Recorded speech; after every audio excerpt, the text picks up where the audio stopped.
Deanna Carr jokes that she talked her son out of a coma. Devin was almost 12 when a speeding pickup truck struck him one foggy morning as he waited for his school bus. His brain injury was so severe, doctors talked about donating his organs because they didn't expect him to live. But Devin's mom, who used to work at Cincinnati Children's, said she had a feeling early on that her son would pull through. She trusted her gut feeling, even when her former colleagues could not. She was right. Nearly a decade later, her son is 23 years old and by all accounts a success story. He relearned how to walk and talk, rebuilt his strength, and encourage others. Devin graduated from Miami University and now volunteers at Cincinnati Children's, where he works with researchers and families dealing with the aftermath of brain injuries. Devin's voice has never been the same since the accident, but his sense of humor stayed intact. He recently sat down with his mother to talk about what it was like to come out of a coma. You were in a coma for about 28 days. And I was taking videos. I think the nurses that I used to work with thought I was in denial because they kind of looked at me like I was crazy.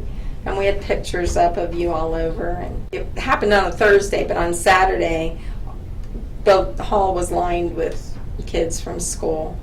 And they were letting everybody in because they didn't expect you to make it through the weekend. But you did. Mm-hmm. Your dad and I would sit and talk to you. And I would hold your hand and I would talk into your ear, and the nurses tell me now I talked out of the coma.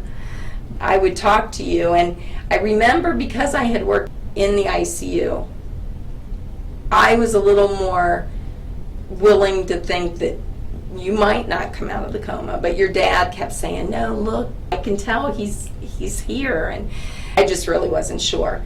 By the second day, I was holding your hand and I just felt the energy inside of you. I knew that you were in there. And we would ask you questions, and even though you didn't give us direct responses, you would move your finger. The doctors and nurses all said those were just reflex movements, but I really didn't believe that. And when your dad would tell you jokes that you would laugh at home before the accident, and you would smile, one side of your mouth would curl up. We just knew that you were processing it and that you heard what we were saying. What's the first moment you remember? Well, I don't remember anything from the coma.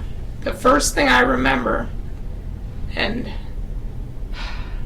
it was a good moment, was when I tasted the cake icing off my birthday cake. November 23rd, I bit your finger and the whole party went crazy.